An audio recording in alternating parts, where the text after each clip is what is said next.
These fellas do not need any introduction, but they do deserve a round of applause. So welcome them to the room here this afternoon.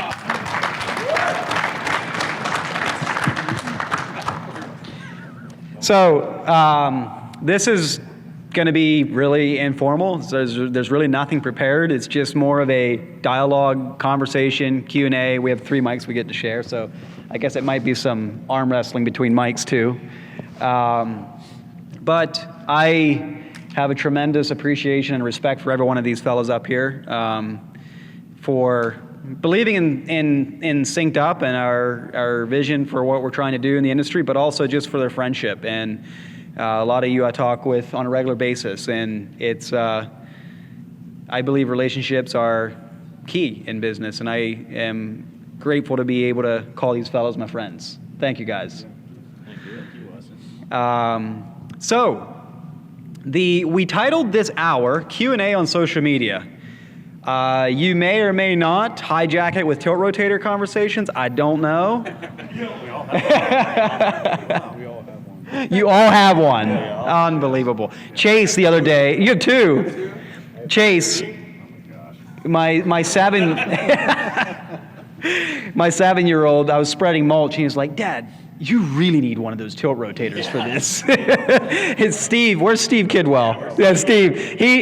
We were out there doing a podcast a couple weeks ago, and Steve got him up into the cab, and it was like playing a video game, you know. And so, like that day, he was telling me that you shouldn't be doing this with a wheelbarrow. You need a tilt rotator. Come on, Dad.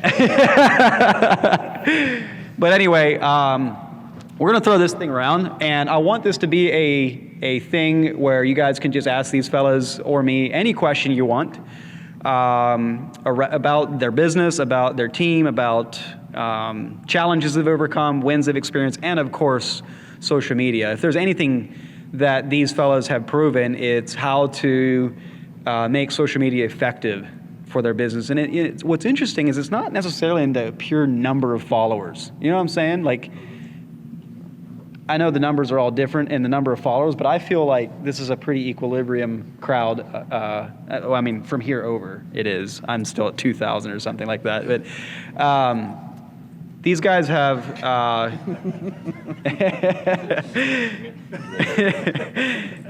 have definitely contributed to the industry in teaching, sharing their knowledge, sharing their experiences, pulling back the wraps on their businesses, showing you the mistakes they made sometimes. Maybe not every single one, but you know, it takes humility to do that. And it's something that allows the rest of us to learn from. So, with that being said, why don't we go down this line and just take a minute and tell us about where you're at in your business, anything you want to say for a minute, and then I want to open it up to the room and we'll play football with this thing. And maybe when you're doing your intro, you could just share how social media has impacted your life and your business. So, Josh, you want to go first? Yeah. Is this working? I think so. You have to eat it, though. Eat it? Yeah. Okay. I'm Josh Sutton. I'm from Kansas City, Kearney, Missouri. Craig and I are just about neighbors, pretty good friends, and we are in the similar hardscape business. And just a small company. It's my brother and I, and then we have we got another high school guy we're starting. But recently started working with Jim Wirtz as a business coach this year to kind of really get to the next level, kind of get over the wall I'm facing where we just kind of plateaued out. And I never want a huge company. I'd like to have 2 or 3 crews, do 1.5 to 2 million would be nice. And then recently hired the tilt rotator of admins over there. Angelica, I can vouch for everything that, I like that they said. It's fantastic.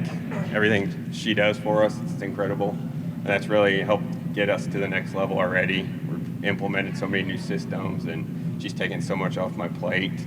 And just hiring, I'm on 75 hard, I'm day 67, and I've read it's 5 Round of applause for that. Yeah, thank you.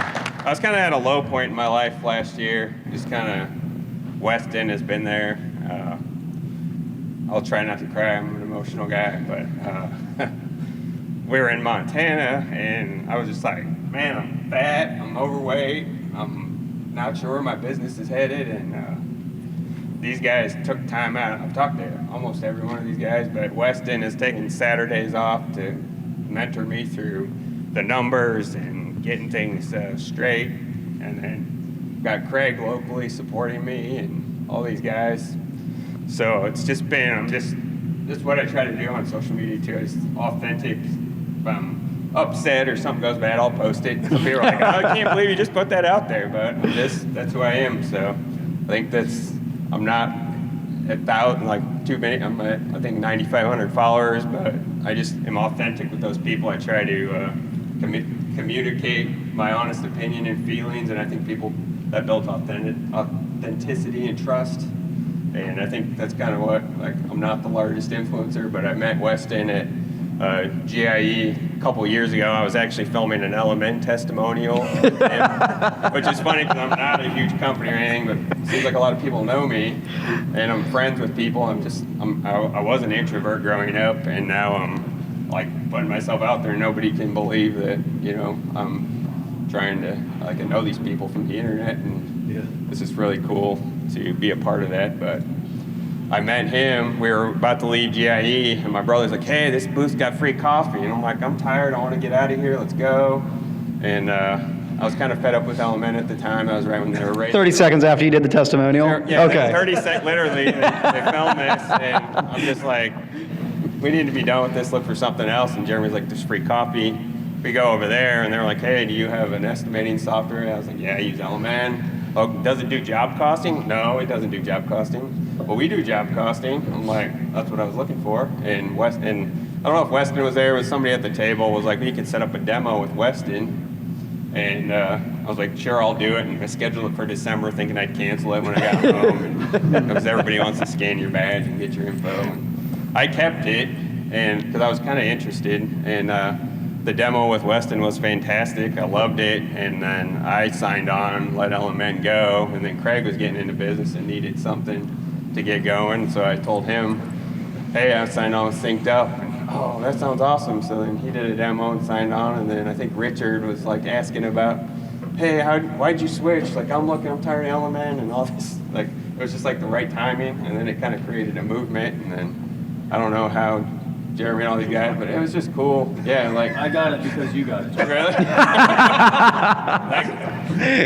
It was weird, but like all because I stopped at the booth to get coffee. We were just talking the other day about how these little decisions in life can affect so many people's lives, and a lot of people are here and up here because of that one decision we made to stop and say hi and just take the leap of faith and SynkedUP. But I just really loved your passion and your true drive to make this industry better, and that's why I get behind it, and I tell everybody about it. So that's why I'm not bashful about it on social media. I lose followers because I talked about SynkedUP a lot, but it's just same with Angelica, like getting out there and just getting over that wall. Like, I need an admin, I need somebody to do this, and just not being afraid of the cost. And it's actually a pretty minimal cost for what she does, and it's been amazing for me and my company and going to that next level. So I'm definitely learning. I've bought tilt rotators. I've tried to get more efficient with the crew we have. We do quite a bit of work. We're kind of at the top for revenue per person, even though we're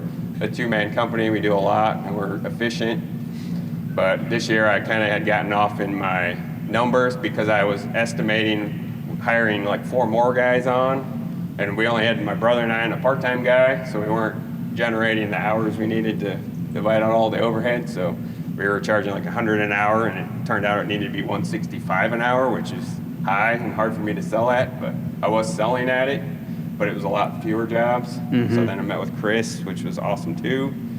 Just now? No, Chris. Okay. Chris Cooper. Yeah, we met, last week, I think? Again. Okay.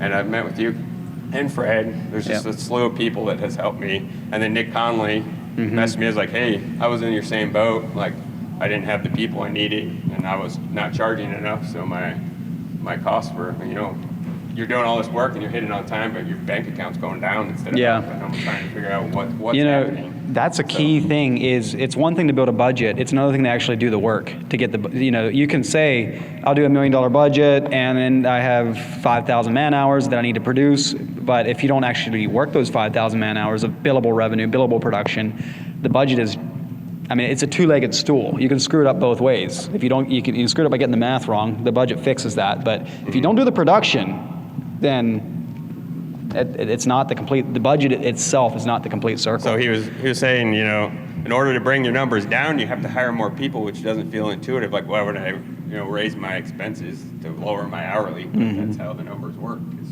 you're dividing it by a larger. Yeah, You still at 165 an hour? No, I dropped to 125 because we've hired two more. But now my brother's considering leaving the company, which is a big thing for us because he's like the other half. So we're trying to work through that, and got a lot of, he's working this week and doing a good job while I'm gone, but it's just one of those deals where we either got to grow or close, basically. And I don't want to do that because I've been in landscaping for like 24 years now, 23 or 26, I don't know, 16 minus 42. I was 16, but I went to Iowa State, got my degree in horticulture. I just love the industry, so I don't see myself doing anything else, and I will figure it out, but that's kind of where we're at. And I use social media to, I speak to a lot of contractors through it on my stories, but I also, homeowners follow us as well, so they get to know our whole story, and they're pretty much sold on us before they even reach out. So it's really not a big sales pitch or anything. They get on our website or they'll call and say, hey Josh, I followed you, we're ready for our backyard or whatever. We built a new house and we need landscape, hardscape, irrigation, a swimming pool, and they're just going to us. Yep. They don't care that it's two of us, they trust us, they've seen us work, and it's just kind of grown from there. So. Well, thanks for sharing, Josh. Yeah. I appreciate that. Round of applause for Josh.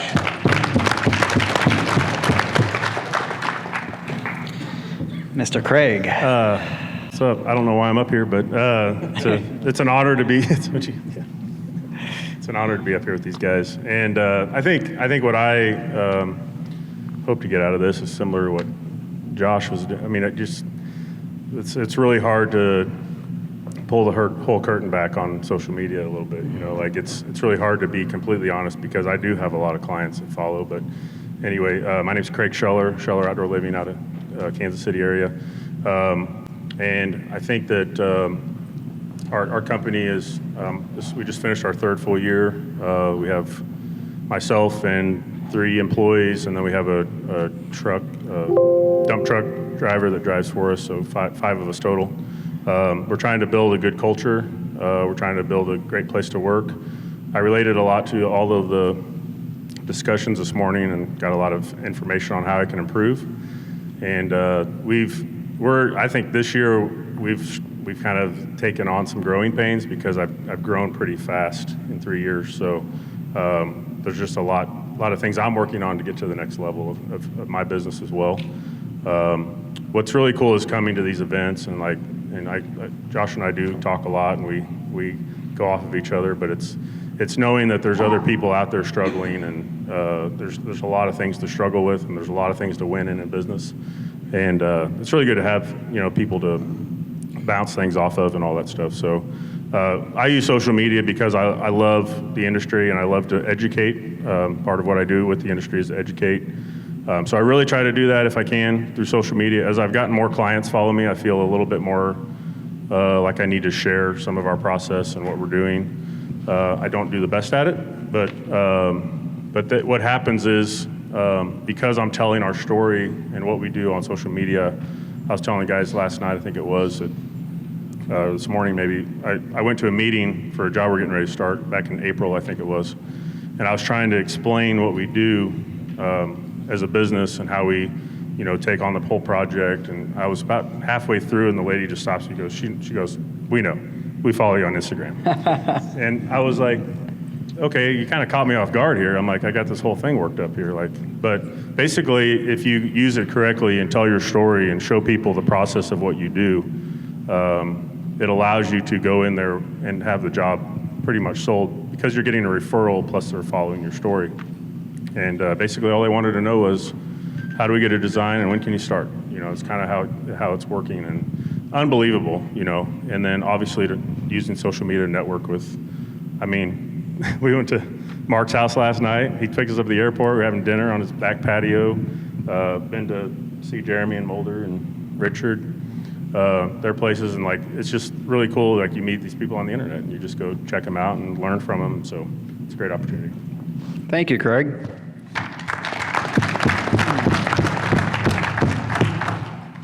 Well, I'm Jeremy Swihart, J Squared Outdoor in Dayton, Ohio, and I think I started doing Instagram like 2014 or something like that. Just like Before it was cool. yeah, it was like my buddy's like, hey, check out this app. We can put filters and stuff. And I was like, that's cool. And I think the first people that I followed were all these guys up in Toronto, like the Paver King and all those guys. Like they were doing a bunch of stuff up there. Like there was a guy like landscape this, but I was just like following them and getting ideas, and I thought it was super cool. And then just started talking to people on there, and then eventually when I started my business, I started posting on it a lot. And mostly just did it for fun, and then all of a sudden we got lots of jobs from it and friends, and all kinds of crazy stuff has happened. And like I think Andy might have been talking about this a couple weeks ago, but like there's a point in your business where you get jobs because of what you do, and then there's a point where you get jobs because of who you are, and all these people on social media can see who you are. And we've started to get a lot of jobs just from people following us and seeing who we are. And it's like what Craig was saying, like you just get the job, like they know you, they trust you, and that's been really huge for our business. So, you know, the business side of it, and then just having fun with it, and then really get on there and learn from all these other guys and watch what they're doing. There's a ton of guys out here that I follow and see all the stuff you're doing and get inspiration and tips and ideas. And you just kind of have to aggregate all that and use it for your business too. But it's been awesome. So, yeah, looking forward to answering any questions. Thank you, Jeremy.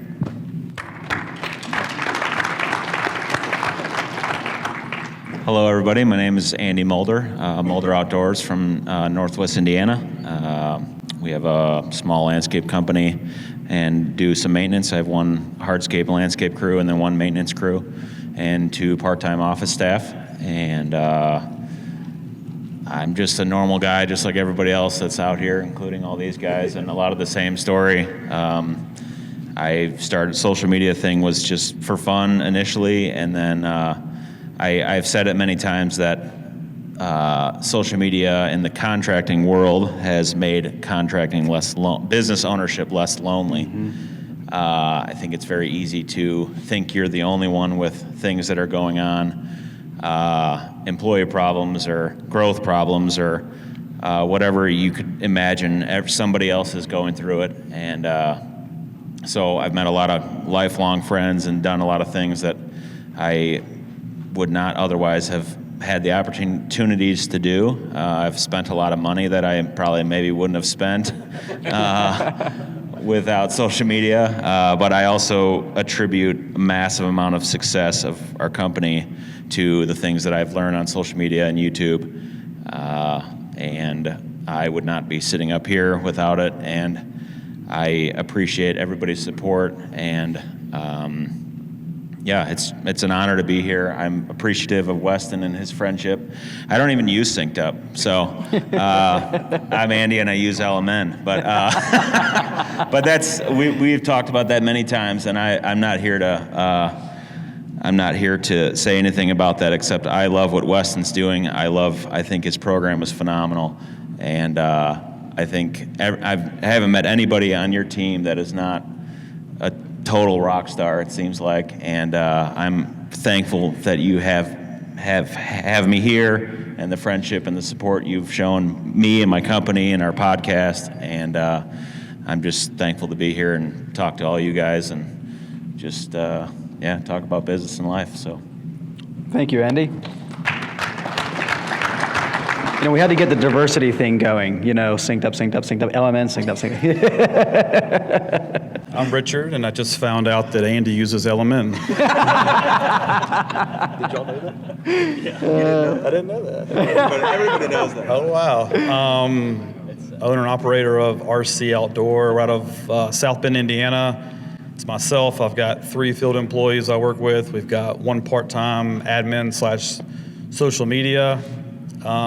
Pretty much to echo what all these guys are saying, I think what's most important to me about social media is really what Andy was saying is like I wouldn't be up here. I wouldn't even be in business if it wasn't for social media. If I didn't know Jeremy and get his phone number, Andy and get his phone number and call him, and Craig and Josh as well. I mean, I've been in business 5 years, and I feel like I've learned so much information in 5 years that I just feel very confident about where I'm at.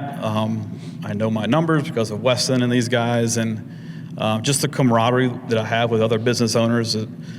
To touch base on what he said about the loneliness, like it's tough. Like my wife doesn't get what I do. Like she knows the ins and outs, but she doesn't really get it, and none of my friends really get it.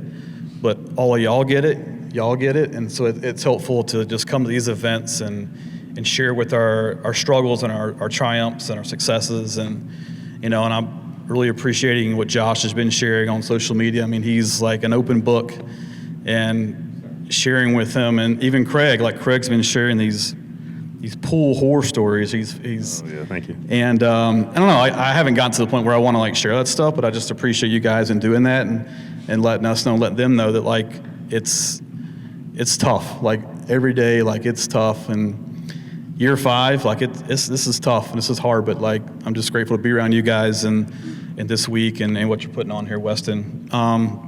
Also, social media for inspiration, just surfing through and seeing what's being done out there. Like that's kind of how I learned to design, and seeing what this guy was doing and that guy was doing, and combine 3 or 4 jobs and kind of create what I wanted to do. It's fun. It's also like a portfolio for our customers. I remember just starting out Instagram, and I was doing these selfie stories, and I still hate doing selfie stories, but I remember going to a customer's house, and like I went over there and I didn't have a clue who they were, and they were just huge smiles. They gave me a hug, and they were just like, they just knew who I was because they had been following our stories. They knew what we were doing. They knew what I looked like, and I just made them feel super comfortable going into their backyard because they've seen my kids, they've seen my family, so that has really changed things. And as far as like a numbers thing, I feel like eventually there was a time where I was throwing out numbers, and it's like they didn't care what the number was. They were just like, all right, where do I sign? Let's go. Because they trusted us. They'd seen us put in the geogrid, put the stone in, compact, and all that kind of stuff. So huge game changer for us. I'm just kind of echoing what all they've said. But yeah, that's pretty much it. Thank you, Richard. One of the things that all of you kind of touched on is that since the age of social media, clients don't call you to decide. By the time they call you, they're ready for a quote and hoping to sign. It's like all of the research is being done on social media. They get to know it's the who, not what you do. And the other thing I really enjoy about social media is like before I was really on social media, is like we go to events like this. We went to Aquascape's Pond and Moon event in Chicago a lot, and like the first year you'd kind of give somebody you didn't know the nod, and then the second year you might get on the same lunch table with them, and third year you might be like, I think you can have a conversation with this guy. About year 4, 5, 6, you finally feel like you've made a friend. Now, since social media, it's like the relationships are being built, and it's just the camaraderie and the energy of getting into the same room at an event like this is just times 10 what it was pre-social media. It just took years to build those relationships prior, and that's one of my favorite things about it. So, And we have in Kansas City, there's a few of us represented here, but we have a really good. Is that mic off? Did the battery die on it? Here, use this thing. Show my sketching skills. In Kansas City, we have like a really good community of hardscape and landscape. A lot of them are here. But what kind of with social media, it's like that's kind of become North America in a way, because it's just like you have that good camaraderie with people. So it's really cool to see that happen, in a bigger scale. So, who has the first question for these guys? Do you guys run yellow hoses or green hoses? The reason I didn't want to. This is yellow hoses, green hoses. The reason I didn't want to throw it to him because I knew he was going to have a question like that. Green hose gang for life. Yeller. It's all yellow over here. You know that. I just wanted to say to Josh, thank you for, like, Josh gets on and shares everything and that goes a long way. And I met Josh last year here, but I think I followed him on Instagram before that. But like, he's an open book, you know what I'm saying? So that helps out a lot. So just even talking to him today, and it's like I said, it makes you feel like you're not alone, So, I'm a hardscaper. I don't know a thing about plants, but I wrote Weston, and then Weston took too long to answer, so then I wrote Josh, and he wrote me back within 5 minutes about a plant thing, so that was very beneficial, just knowing things like that.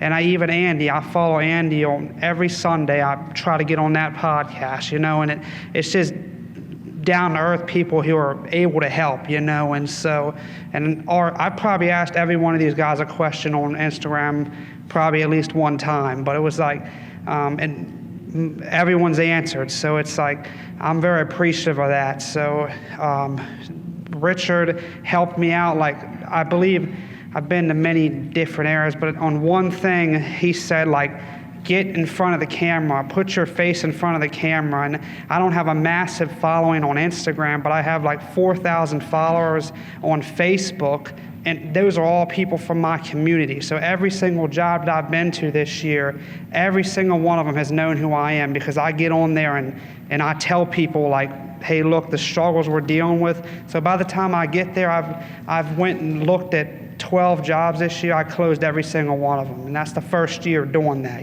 So I just want to thank these guys for that. But that's pretty much it.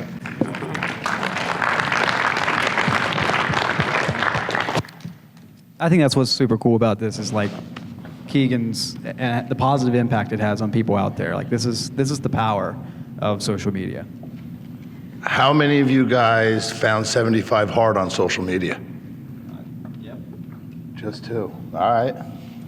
Actually had Weston was encouraging me, and then Nick Conley from NC Outdoor. He's in California. He's a big SynkedUP user, but they both really were like, hey, you need to do this. It's the way they changed. He was like, I felt completely different from when I started. I'm feeling that now. Like, I thought it was maybe a little gimmicky, but now that I've done it and come through with it, it's like, coming up on the end, I'm like, I don't want to end this. Like, I got phase 1. I've lost 14 pounds. I feel great. My mind's more clear. Things are starting to, get filtered out in the business, and my marriage is 100 times better. Everything's got, even our kids are starting to be like, wow, I need to eat better. Or you guys, can I eat this? Or can I eat that? Or can we have fruit tonight instead? I'm like, it's like affecting it. It's affecting people around me. I go out to like lunch. We used to go to fast food. Now I'll get a salad, and the guys around me are ordering salads sometimes. They're making better choices. I'm like, it permeates everybody around you, and you just start to build that confidence, and it's definitely something to lean into if you're at any kind of a plateau. I know Jamie's doing it too. He's a fit guy, and he's doing it. He's obviously not doing it to lose weight, so it's got other benefits other than mostly the mindset, I would say. It's definitely a mindset. Yes. Yeah. More than and if you do it right, you'll lose weight. Yeah, Weston, I love following your stories when you're in the airport, because you travel a lot. Yeah. So here you are getting one in the airport. I've done it in the airport. I mean, but from the social media aspect of it, how did that bring you other people outside of your SynkedUP community or the landscape, hardscape community? Like, did that help grow your following at all? I don't know that it directly. I don't know. I didn't track that, okay. I wasn't paying attention. But definitely people like were messaging me or whatever that weren't SynkedUP people about it. They had done it too or whatever, and I did it as much for the mental fitness thing as anything else. I didn't lose that much weight. So apparently I didn't do it right. But, yeah. But one of the things that I'm kind of working on in myself right now is something that Dan Martell says, which is to build confidence, you need to keep the commitments to yourself. Kind of like what Josh was saying, like your confidence starts going up, and when you hold a commitment to yourself that you made to no one else but yourself, that equals confidence. Absolutely. It's been a game changer in my life. Yeah. All right, I've got a question for Jeremy and Andy. So Andy, I know you still have your maintenance division and install, and Jeremy, I think you just do install, right?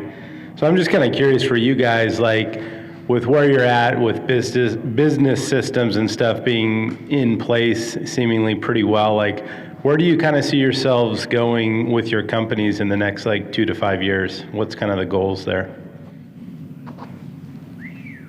For me, I most likely will add another maintenance crew at some point in the next 2 to 5 years, strictly because it takes less of me and things that I have to watch all the time with the leadership that we have in place right now.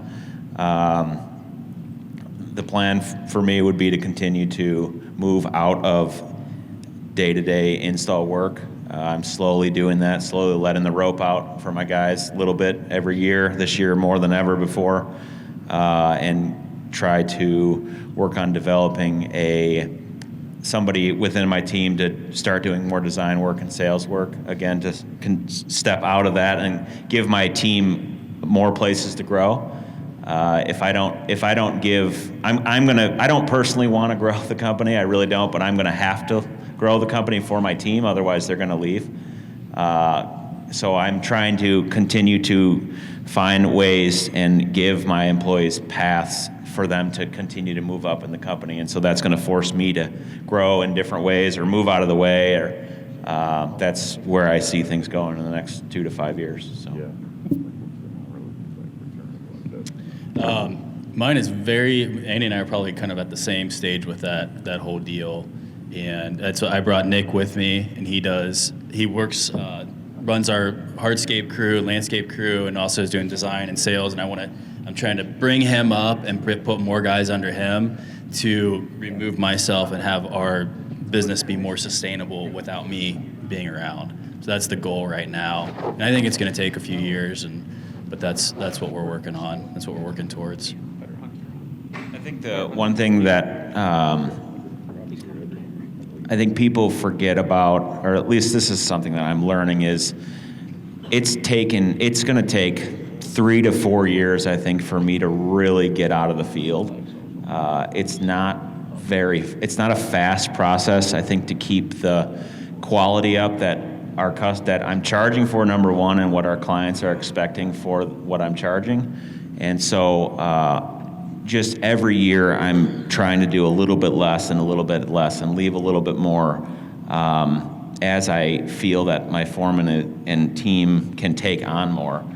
And there's a really good book Dave Ramsey put out recently called Delegation, and it's really short and it's a really easy read. And I just gleaned a lot of really good information on that, how to slowly let the rope out for your team and to prepare them in a way to actually be prepared when the rope is let out a little bit more. So it's a slow process, but I'm seeing, like this year more than ever, I barely am like hands-on tools right now in the field. I'm operating when I need to operate, but my foreman's almost better on the excavator than I am at times now. And like to see that happening, like it is so rewarding for me. Like you would think you'd be like, oh man, I don't want anybody to ever be better than me. But it is the direct opposite feeling. Like a couple of my guys there's many things that I am not the best at inside of my company, but I don't need to be the best at everything. And I've had to grow in that mentally, just to let go and let them do that. And they also, I feel, are thriving with me stepping away. Every time I'm not there, I swear more work gets done when I'm not there. And so it's a very rewarding thing, but again, very slow. And I want to keep doing what we've been doing and I don't always have to be there to still have that result, if that makes sense. So it's kind of to Frank's point, is it does take time. Like if you try to just force it through in a single year or two, like the wheels will come off somewhere, you know. And Andy, just to follow up, has Jeremy breaking ground on his shop pushed your timeline up for a new shop yet? Oh, has Jeremy? Yeah. Well, yeah. We got a I got to try and find a shop soon. If he's building a shop, I'm going to have to find something soon. That's a huge goal of mine in the next 2 years I need to quit. Are you going to put a porch on your shop? A porch on your shop? Oh, yeah. That's not in the budget currently. It doesn't make me any more money. So there will be no porch right now. We may add it later, but we'll see. Make sure you put 12-foot doors in too. Yeah, I am doing 14 by 12, I think. We'll have to get you 14. Is that right? 20. Is that what I did? I can't remember what they are. No, I'm not doing heated floors, I don't think. All right. Who wants the football next? We got one over here. Oh, boy. A whole way across the room, Caleb. Woo! Looky there. We have not broken a single laptop yet. No. All right, so, I'm in the same business group as Josh, and we've talked a little bit, and he's a very open person. He definitely puts himself out there more than, most of us do, I think. And I think that's what helps make his social media feed so authentic. But from my standpoint, I have a young business. We're only 3 years old. I left a long-time career at a large landscaper that had, roughly 130 employees every season. And so there's 4 of us, but we are 90% softscapes and grounds maintenance, about 10% hardscape. And we really want to push that. But the rate at which we land jobs is very slow because everything people see on our social media is grounds maintenance. So any tips on how to, obviously we don't want to be reposting the same projects all the time, but any tips on how to, put more content out to really get that point across that you're moving in a different direction. Because obviously right now, people know us for what they know us for, and we kind of want to change the direction of what people are seeing.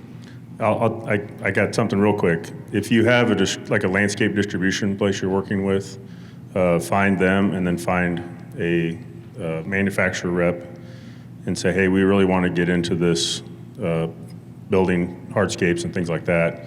Will you help us?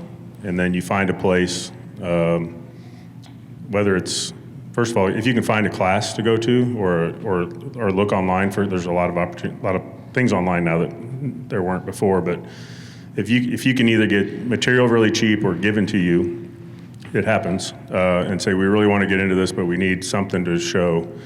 And then you find a relative or your own house, or you find something, just go build one, okay? And try to add as many features as you can that you're comfortable with. And then you got to start putting that out there, right? And then one thing that we tried was only really marketing what we wanted people to see. And it's like it or not, that's all we get now. Like, we don't get calls for anything but pools and full backyards.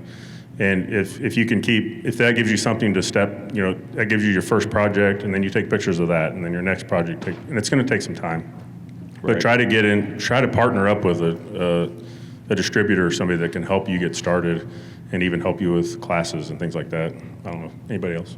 I mean, it's like Caleb Allman always says, you get known more for the work you do more of, so just start putting that out there. And like he said, you'll just start getting more and more calls, and the referrals will spread.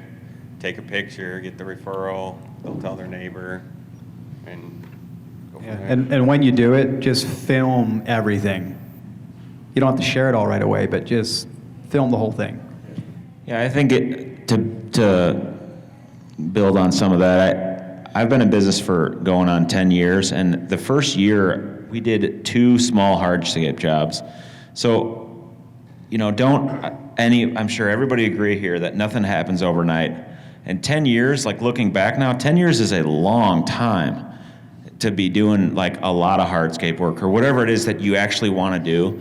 Like, just remember that it's slow and steady and it will come. But a whole year, and we only did 2 hardscape jobs the first year, and then there was maybe 2 or 3 the next year, and you know what I mean? So I think that's just, I think we all can look at social media and the internet, and I want to do that, and that's all I want to do, and that's all they do, and nobody sees the 10 years of work to get to what I'm doing today, and by no means do I want to come off and say that I've made it in any way, shape, or form.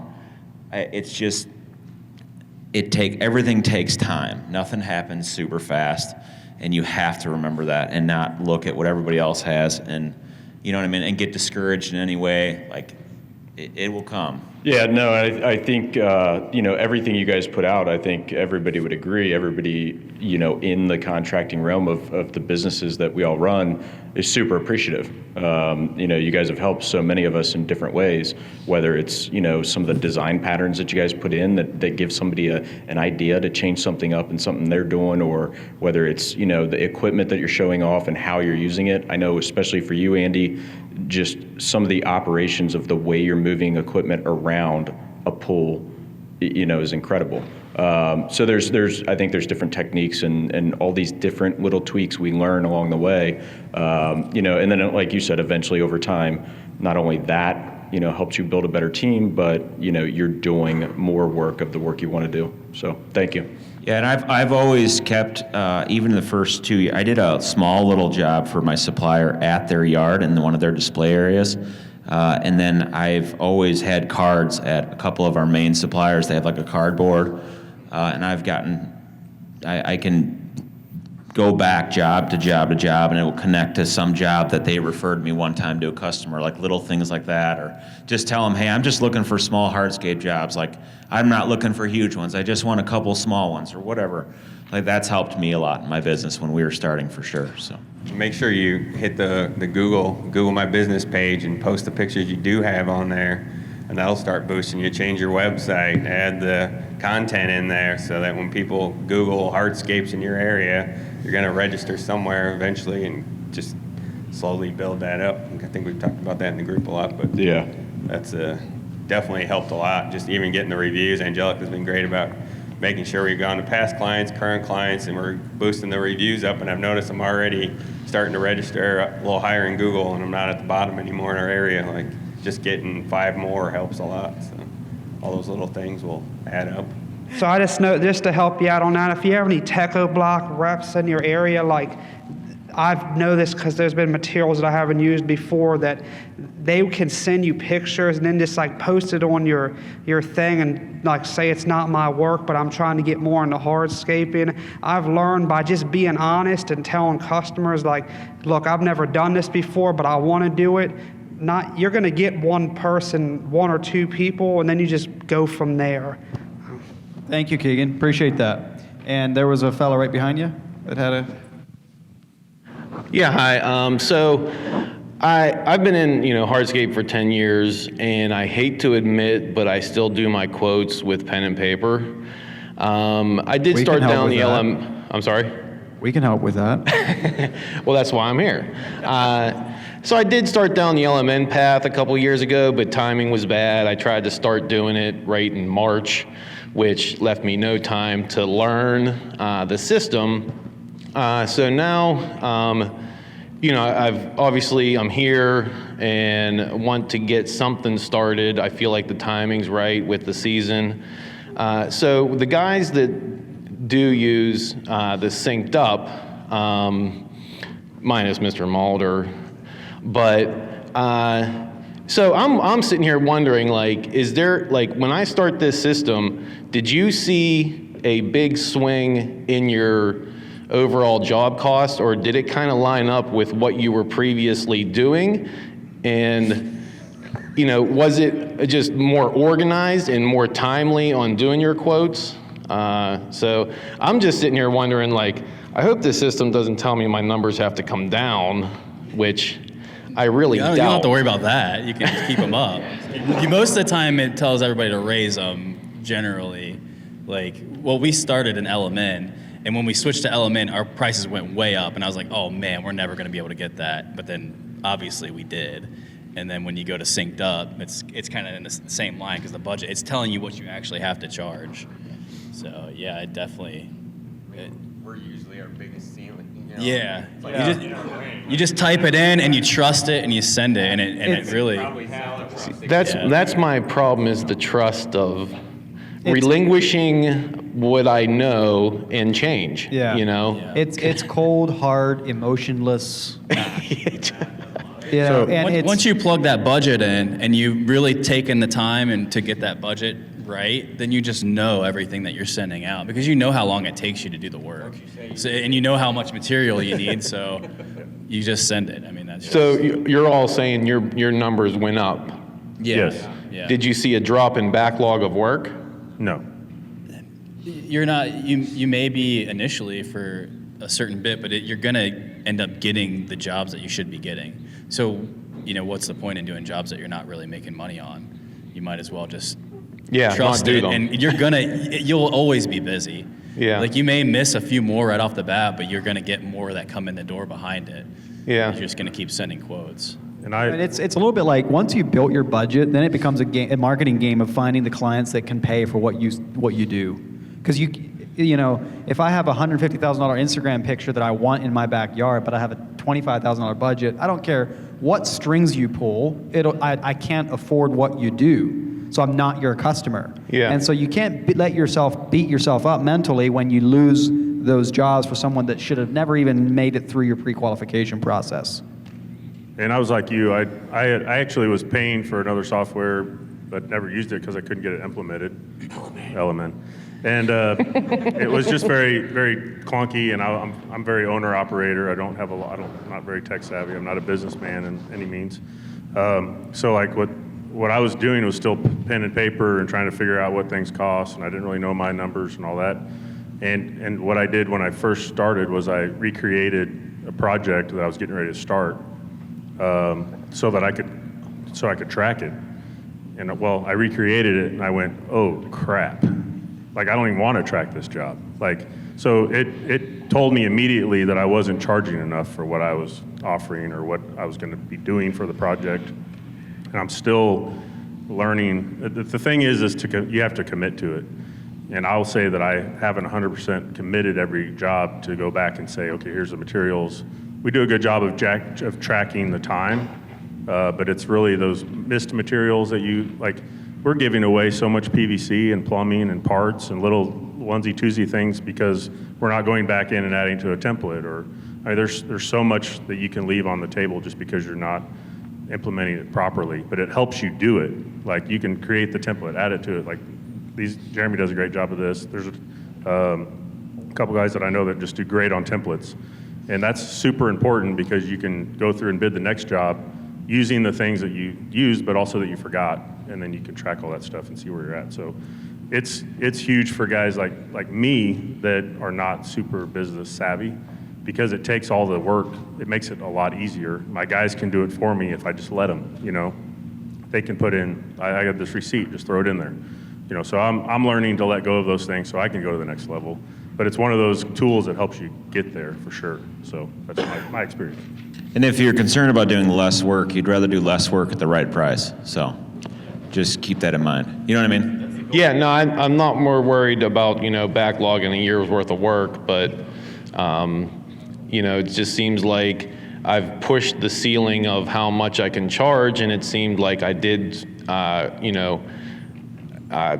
of saw being hired less. Not that we've ever ran out of work. I'm more than confident that would never happen, but it's just, how far can you push it? But I guess with a program,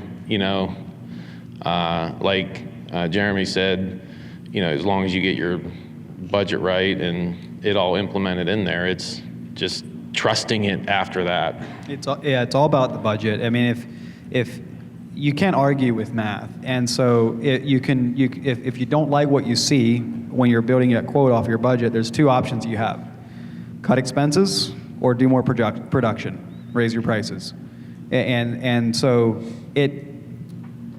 avoiding it, looking the other way, doesn't do you any favors because of a belief that I'm afraid of what it'll tell me. You can massage that budget like Chris is a magician. I think he's in the room here. Chris is an absolute magician with just you can do this, you can do that. He has 30 years of experience in the industry. And there's a lot of ways you can just tweak that budget to actually get it to make it work to what you can do, what you can produce, and what you can sell for. But yeah, I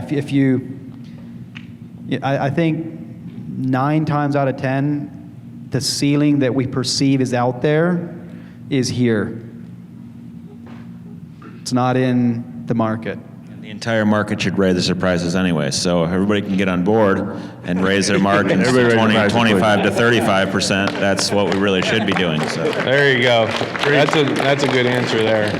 Richard, I'm curious, like you came right off L-Man, so like did anything happen with your prices, or was it just kind of like a hop, skip, and a jump? Yeah, so I'm sitting here listening to these guys talk about it, and I remember that day that I had the budget meeting with, I can't remember if it was you or it was Fred, and I kind of explained that day. It was probably one of the worst days and my best days in business because I realized like how much it cost me to run the business, and I realized how I was charging so little for my jobs, and I was just like, I just had this like my gut just dropped. I just was like, man, I'm not making any money. But it was the best day because I realized like, hey, I finally, I know it's cliche, but like know your numbers. I finally like know my numbers. I know how much I have to charge.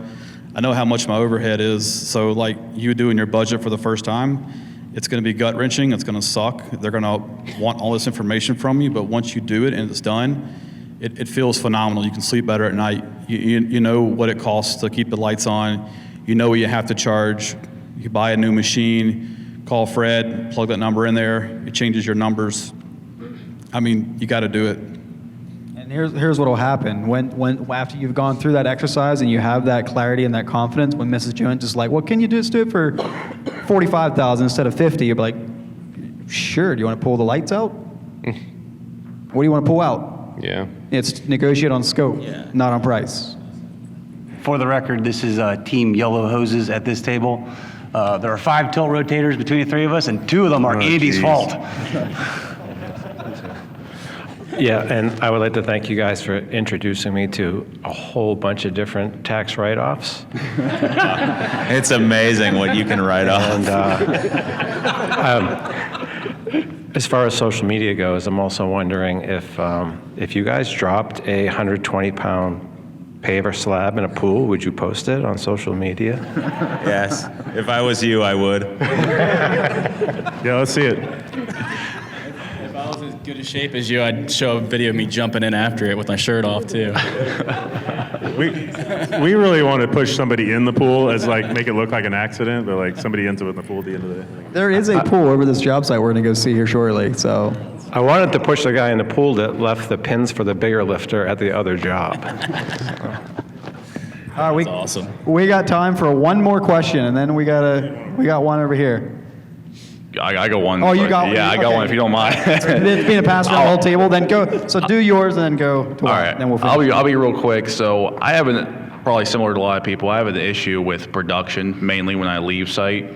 So I'm having trouble and want to know if you guys have any tips on like empowering your guys to, figure out the problems that come with the day-to-day, type of things that we do when you're not on site. Because it seems to hum like a sewing machine when I'm there, but as soon as I step off is when we start having production issues. What Andy said earlier, when I show up sometimes now, I feel like I slow things down. So like giving them rope, letting them make the mistakes, but fixing those things, see how we could do it next time.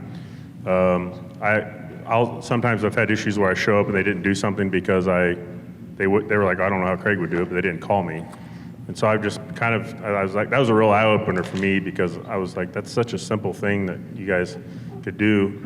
And so I started changing the way I responded to that, be like, if this was your company, how would you figure out how to get this done? Because you kind of give them some ownership in it, because really it's not about how they do it necessarily. There could be 2 or 3 ways to get something done. It's just about getting it done. And if it's not done correctly, then you can fix that, right? But if they don't do it, then it doesn't get done. So I've just kind of given them a little bit more rope, like Andy was saying, kind of just as my team is growing. Like yesterday was the first time I've not been on site when they've sanded a patio. That's like the most important thing to me is finishing everything really well. And I have complete faith when I get back it's going to be to my expectation.